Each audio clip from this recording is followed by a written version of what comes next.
My name is Jeff Hansen, and I'm the Director of Emergency Management for the Choctaw Nation of Oklahoma. Once we saw Hurricane Harvey strengthen, we'd been watching it in the Gulf, and we saw it strengthen basically overnight from a Category 2 to a Category 4 hurricane very quickly. We started to put together basically a list of impacts.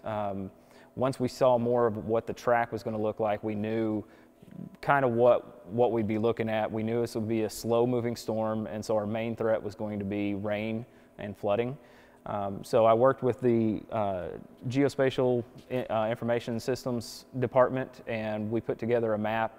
We're able to identify 3,400 Choctaw members that lived in the affected counties. We put out our disaster hotline and started taking calls from members who had been impacted.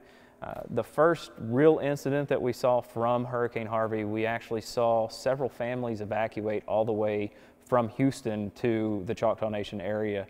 So those families we were able to put up in hotels, get them their medical needs addressed. One family had 5 special needs children, and we were able to procure the medical supplies that they needed. So those are some of the things that we've helped out here locally.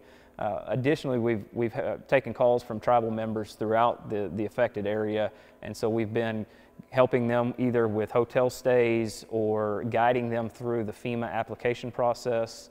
This disaster very quickly was declared by the president, which opened up some funding streams that would enable some of those folks to get either loans through the Small Business Administration or grants from FEMA to help with housing needs and to cover losses that may not have been covered by insurance.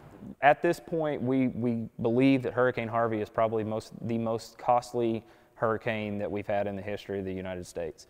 That being said, a lot of resources have gone to Texas. Some of those resources have come out of Florida. Now we have Hurricane Irma that is making its way toward Florida.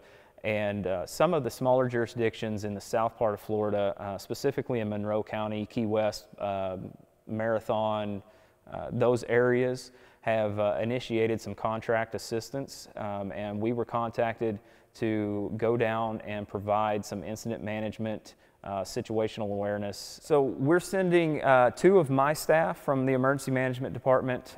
We have 2 staff from the Healthcare Department, both of which are volunteers for us. They serve on our Medical Reserve Corps, so they volunteer for our program. And then a 5th person we're going to be pulling out of, I believe it's Logan County. It's a friend of ours that we know through emergency management that is going to go down and assist as well. So basically their role will be to step into the emergency operations centers of these local communities and help guide them on the process of just situational awareness. What's going on? What do we need to do next to ensure the safety of our people? Just overall managing the incident itself, trying to provide assistance. So we have been trying to push people toward monetary donations if they want to help, to send money to a reputable organization like the Salvation Army or Red Cross or something along those lines that can be down there. They can utilize the money for long-term recovery, which is really what's going to be the biggest issue in both of these disasters, is the long-term recovery piece. We're looking at a maximum of 10 days. So right now they're going to probably insert into the area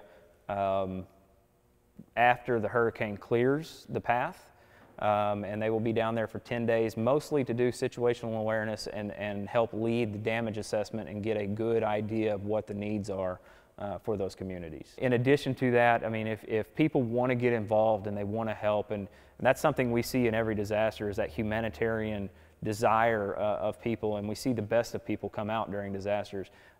Right now, the best way to assist is to really look at financial donations. A single dollar goes a long way, and just find a reputable organization that you want to donate to that is working in that area. And I always suggest make a monetary donation. Like I said, a single dollar will do a lot more than you think it will.